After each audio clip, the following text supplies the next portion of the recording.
देखो रेडिएशन का जैसे तुम्हें बताया था कि जो नेचुरल रेडिएशन है वो सभी जगह है, ब्रह्मांड में सब जगह व्याप्त है। रेडिएशन आप में भी है, मुझ में भी है, यहाँ भी है, ये छत में है, सब जगह रेडिएशन है। जो नेचुरल रेडिएशन जो होता है वो सभी जगह रहता है और 1 to 3 मिलीसीवर्ट, कहीं 1 मिलीसीवर्ट है, कहीं 1.5 है, कहीं 2 है, कहीं 2.5 है, अलग अलग जगह पे अलग अलग रेडिएशन होता है, ठीक है ना, अलग अलग मात्रा में पाया जाता है। तो अगर विश्व के स्तर पर अपन इसको देखें तो 2.4 मिलीसीवर्ट इसका एवरेज जो आता है वो 2.4 मिलीसीवर्ट रेडिएशन जो प्राकृतिक जो रेडिएशन है, नेचुरल रेडिएशन 2.4 मिलीसीवर्ट है, ठीक है ना। और अपने देश में सबसे ज़्यादा जो रेडिएशन है नेचुरल रेडिएशन वो कहाँ पे है? केरल में पाया जाता है। और सबसे कम जो रेडिएशन है लक्षद्वीप में है, ठीक है ना। तो ये आपको पता होना चाहिए कि ये रेडिएशन है। तो रेडिएशन दो तरह का हुआ, एक तो नेचुरल हो गया, एक मैन मेड हो गया, ठीक है। और मैन मेड में भी दो तरह का होता है, ठीक है ना, आयोनाइजिंग और नॉन आयोनाइजिंग, ठीक है ना। आयोनाइजिंग का जैसा आपने बताया कि किसी परमाणु, हाँ, किसी भी पदार्थ या ऊतक के परमाणु से इलेक्ट्रॉन को बाहर निकालने के लिए जब पर्याप्त ऊर्जा होती है वो आयोनाइजिंग रेडिएशन कहलाता है। और जो किसी पदार्थ या ऊतक के परमाणु से इलेक्ट्रॉन को बाहर निकालने की तो वो नॉन आयोनाइजिंग रेडिएशन कहलाता है, ठीक है। तो आयोनाइजिंग जो रेडिएशन वाला है, जो एक्सरे है, मैन मेड है ये, ठीक है, ये आदमी के द्वारा बनाया गया रेडिएशन है। एक तो नेचुरल रेडिएशन था, ये मैन मेड रेडिएशन है। तो मैन मेड रेडिएशन में जो एक्सरे जनरेट होती है उससे रेडिएशन होता है। तो एक्सरे के मॉड्यूल्स कौन कौन से हैं ये आपको बताए थे मैंने। कौन कौन से मॉड्यूल्स हैं? कौन कौन से हैं? बोलिए, बोलो बोलो बोलो, आप बोलो। BMD और डेंटल रेडिएशन। देखो आप इधर से चले, जैसे पहले जनरल एक्सरे है, ठीक है ना, और आपका CT स्कैन है, IR है, या फ्लोरोस्कोपी में दो तरह के हैं, IR और CR में, ठीक है ना, BMD है, डेंटल वाला है। तो ये एक्सरे के मॉड्यूल्स हैं। और चिकित्सा जगत में जो मैन मेड रेडिएशन है उसका बहुत बड़ा योगदान है। पहला क्या है? पहला तो हम एक्सरे करते हैं, एक्सरे करके हम डायग्नोस करते हैं, बीमारी का पता करते हैं। ये तो हो गया एक्सरे केस में। दूसरा सबसे बड़ा योगदान है रेडियोथेरेपी में, ठीक है ना। रेडियोथेरेपी में कोबाल्ट थेरेपी से, इनर एक्सीलेटर से पेशेंट के जो कैंसर के सेल होते हैं उनको किल करते हैं, ठीक है ना। और तीसरा न्यूक्लियर मेडिसिन। न्यूक्लियर मेडिसिन में क्या होता है? इंजेक्शन गामा रेज को इंजेक्ट किया जाता है। नहीं, आप इसको ऐसे बोलेंगे, एक रेडियो एक्टिव पदार्थ होता है, रेडियोधर्मी पदार्थ होता है, उसको बॉडी में इंजेक्ट करते हैं तो पर्टिकुलर वो एक अंग में जाके वहाँ से गामा रेज जनरेट करता है। और उसको एक कैमरा होता है जिसे गामा कैमरा कहते हैं, वो उसको ग्रहण करता है और उससे बॉडी की छवि बनाता है। जो पार्ट है अपने बॉडी का पार्ट है उसकी छवि बनाता है, कि डिटेक्ट करता है और डिटेक्टर पे उसकी छवि अपन को देता है, तो उससे अपन डिजीज का पता लगाते हैं, ठीक है ना। तो ये तीन बड़े योगदान चिकित्सा जगत के अंदर। बाकी तो मैन मेड रेडिएशन का और बहुत जगह इसका योगदान है। जैसे रेल की पटरियाँ बनती हैं, उनको चेक करते हैं उनमें क्रैक तो नहीं है कोई, जब बनाते हैं उनको। पाइपलाइन, बड़ी बड़ी गैस की पाइपलाइन होती है, उनका वो इंडस्ट्रियल में होता है, उससे वो अपने कोर्स के अंदर नहीं है।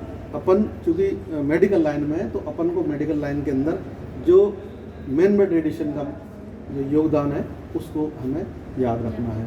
तो ये आपका रेडिएशन का रहा। और इसके अलावा और क्या बताया था? और वो आपने लाइसेंस के बारे में बताया था हमें। हाँ, किसी भी जो विकिरण जनित जो भी मशीन है, जितनी भी ये हमारी मशीनें हैं, इन सब को संचालित करने के लिए हमें AERB से लाइसेंस लेना होता है। AERB बोले तो एटॉमिक एनर्जी रेगुलेटरी बोर्ड, परिषद, वो इसको रेगुलेट करती है। उससे हमें इसका लाइसेंस लेना होता है। जो भी उपकरण हम काम में लेंगे उसका हम लाइसेंस लेंगे उससे, ठीक है ना। और उसके लाइसेंस की प्रक्रिया आपको बताई थी। Yes sir. क्या होता है, कैसे लेंगे लाइसेंस? मतलब सबसे पहले तो उसका प्रोक्यूरमेंट लेटर। हाँ देखो, फर्स्ट ऑफ ऑल क्या है कि कोई नई जगह है, कोई नई संस्था है, उस संस्था को आप AERB में रजिस्टर्ड कराओगे पहले, उसका रजिस्ट्रेशन होता है।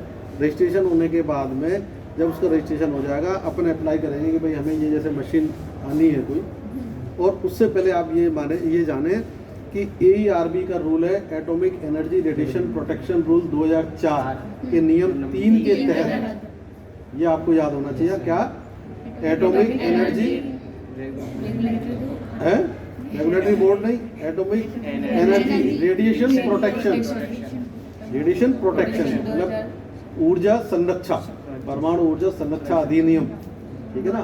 और जो इसका अधिनियम है, जो रूल्स हैं, भारत का जो संविधान है, रूल्स 1962, इसका जो संविधान है वो 1962 है, ये आपको याद होना चाहिए। और अपन जो यहाँ काम कर रहे हैं atomic energy radiation protection rule 2004 के नियम 3 के तहत अपन काम करते हैं। उसके तहत अपन को लाइसेंस लेना होता है। जब कोई मशीन आएगी तो उससे पहले ये कि कोई भी manufacturer, supplier and user should be registered in AERB। ये तीनों का AERB में रजिस्ट्रेशन होना जरूरी है, ठीक है ना। इनका अगर रजिस्ट्रेशन नहीं है तो ये नियम के विरुद्ध है, अपन इस पर काम नहीं करेंगे। कोई मशीन बना रहा है, मैन्युफैक्चरर है, उसका AERB में रजिस्ट्रेशन होना चाहिए। कोई सप्लायर है, मशीन को सप्लाई करता है, वहाँ से सप्लाई मशीन मतलब मैन्युफैक्चरर से लेके अपने यहाँ सप्लाई कर रहा है, तो वो AERB में रजिस्टर्ड होना चाहिए। और अपन इसको काम में ले रहे हैं, अपन यूजर हैं, तो अपना भी रजिस्ट्रेशन AERB के अंदर होना चाहिए। ये AERB का रूल है।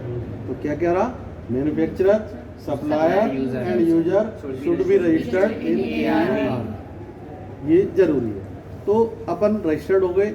मशीन सप्लायर जब सप्लाई करेगा तो उससे पहले प्रिक्योरमेंट होता है, RSO प्रिक्योरमेंट देता है, ठीक है। प्रिक्योरमेंट के बाद मशीन वहाँ से मूव होती है, मशीन यहाँ आती है, इंस्टॉल होती है, उसके बाद में QA होता है, क्वालिटी एश्योरेंस। मशीन जो दिए उन्होंने, मशीन जितने kV का, जैसे 50 kV पे हमने एक्सपोज किया उसको 10 mAh पे, तो प्रॉपर उतना दे रही है कि नहीं दे रही, कहीं उससे ज़्यादा तो नहीं दे रही, कहीं उससे कम तो नहीं दे रही, तो इसका कैलिब्रेशन होता है। तो इस तरह की कई सारी अलग अलग kV पे, अलग अलग mAh पे रीडिंग लेके उसका QA टेस्ट किया जाता है। उसको QA टेस्ट करने के बाद इंस्टॉलेशन रिपोर्ट हो जाती है, RSO उसकी रिपोर्ट करता है, तब वहाँ से AERB से लाइसेंस जारी होता है, जिसको RSO बना के देते हैं, ठीक है ना। लाइसेंस मिलने के बाद अपन मशीन पे काम करते हैं, बिना लाइसेंस के अपन मशीन पे अपन को काम नहीं करना। लाइसेंस 5 साल के लिए जारी होता है। AERB से किसी भी मशीन का लाइसेंस 5 साल के लिए, डेंटल की मशीन का 10 साल के लिए, ठीक है। और इनका जो QA है, QA 2 साल, हर मशीन का QA अपन को 2 साल में कराते हैं, रिन्यू कराते हैं, ठीक है ना। तो ये तो आपका बेसिक हो गया कि भाई रेडिएशन क्या है, कैसे रहता है, किस तरह से मशीन को अपन, किस तरह से मशीन को रजिस्टर्ड कराते हैं और किस तरह से इसका लाइसेंस लेते हैं, और उसके बाद उस पर हम काम करते हैं, ठीक है ना। अब जहाँ मशीन लगती है उसके बारे में मैंने आपको बताया था कि जिस कमरे में मशीन लग रही है, जो फिक्स एक्सरे मशीन लगती है, तो उसका दीवारें कितने सेंटीमीटर ईंट की होनी चाहिए, 23 सेंटीमीटर। यदि एक्सरे मशीन लग रही है तो 23 सेंटीमीटर की ईंट की दीवार, ठीक है, या 9 इंच की, या कंक्रीट की है तो 15 सेंटीमीटर। अगर कंक्रीट की है, एक्सरे की मशीन अपन लगा रहे हैं, फिक्स एक्सरे मशीन लगा रहे हैं, तो उसमें जो दीवार है 23 सेंटीमीटर या 9 इंच की। अगर कंक्रीट की है तो 15 सेंटीमीटर कंक्रीट की दीवारें होनी चाहिए। उसमें जो गेट होता है, वो गेट में जो लेड है वो 1.5 mm का लेड होना चाहिए। 0.25 का तो आपका लेड एप्रिन होता है। जो लेड एप्रिन है वो 0.25 mm लेड का होता है। और जो इस एक्सरे मशीन में आपकी वो लगती है, ये जो विंडो लगा हुआ है, ग्लास विंडो जो है, ये 1.5 mm का है ना, इसमें लिक्विड रहता है, लेड होता है, जिससे अपन यहाँ से देखते हैं, इसका कंसोल बाहर रहता है और अपन इसको यहाँ से पेशेंट को गाइड करते हैं और यहाँ से देखते रहते हैं, जिससे अपन यहाँ बैठे तो रेडिएशन ना लगे। कुछ जगह ऐसी मिलेंगी आपको जहाँ ये लेड विंडो नहीं होगी, वहाँ पे लेड बैरियर होगा। उस लेड बैरियर के अंदर भी एक छोटी विंडो होती है जिससे अपन देखते हैं। उस लेड बैरियर में भी 1.5 mm का लेड शीट लगा होता है, ठीक है। और लेड बैरियर के पीछे खड़े होके ही अपन को एक्सपोज करना है, कभी भी अपन को डायरेक्ट एक्सपोज नहीं करना है। फिर दूसरा बताया था आपको अलारा का सिद्धांत। क्या है अलारा? अलारा क्या है, पहले फुल फॉर्म बोलो। अचीवेबल। ये अलारा का सिद्धांत है, एज लो एज, है ना। एज लो एज, कम से कम रेडिएशन देना है, रीजनेबल रेडिएशन देना है ना। कम से कम रेडिएशन में कम से कम समय अपन देंगे, कम से कम रेडिएशन पेशेंट को देंगे, जिससे पेशेंट को भी कम रेडिएशन लगेगा, हमें भी कम नुकसान होगा, एनवायरनमेंट को भी कम नुकसान होगा। इस चीज़ का अपन को विशेष ध्यान रखना रहता है, ठीक है। दूसरा था TDS। TDS का सिद्धांत आपको बताया था। TDS की फुल फॉर्म बोले आप। इसको अलग अलग प्रेस्क्राइब कैसे करेंगे? टाइम। जैसे टाइम है, टाइम अपन को कम से कम रखना, क्योंकि रेडिएशन ये इस तरह का रेडिएशन है, जितना टाइम अपन यहाँ देते हैं, अगर आप जब हम एक्सपोज करते हैं तो उतने ही टाइम रेडिएशन निकलता है, तो कम से कम अपन को टाइम देना है। ऐसा भी नहीं बिल्कुल कम दे दें और एक्सरे ना आए। तो जो रीजनेबल है, जितना अपन को देना है उतना टाइम तो देना ही है, लेकिन कम से कम रखना है। डिस्टेंस प्रॉपर रखनी है, ठीक है ना। और दूसरा क्या था? शील्डिंग। शील्डिंग का विशेष ध्यान रखना है। शील्डिंग अगर अपन वहाँ हैं तो लेड बैरियर के पीछे खड़े होकर काम करना है। इधर जो गेट है वो 1.5, अगर कोई विंडो है उस रूम के अंदर तो वो 2 मीटर या 6 फीट की ऊंचाई पे होनी चाहिए, ठीक है ना। कोई भी विंडो उसमें ऐसी नहीं होनी चाहिए। ये अपन को विशेष सावधानियां इसमें बरतनी रहती है। और बताओ, इसके अलावा क्या बताया था आपको? मेरे को बताया था कि डिस्टेंस में जो होता है वो इनवर्स लॉ में काम करता है। हाँ, इनवर्स लॉ में काम करता है। जो प्रॉपर एक डिस्टेंस ARB द्वारा प्रेस्क्राइब है वहाँ तक ठीक है। यदि उसको हम आधी कर देते हैं तो रेडिएशन कितना हो जाता है? 4 गुना। रेडिएशन 4 गुना हो जाता है। जैसे ये अपन ने 100 सेंटीमीटर पे अपन कर रहे हैं, यहाँ 10 मिलीसीवर्ट उसे लग रहा है, और इसको 50 सेंटीमीटर कर देंगे। ये सोर्स है आपका, यहाँ 50 सेंटीमीटर कर दिया तो ये 10 मिलीसीवर्ट यहाँ लग रहा था, तो ये 40 मिलीसीवर्ट रेडिएशन लगेगा, ठीक है ना। तो इसका अपन को ध्यान रखना है।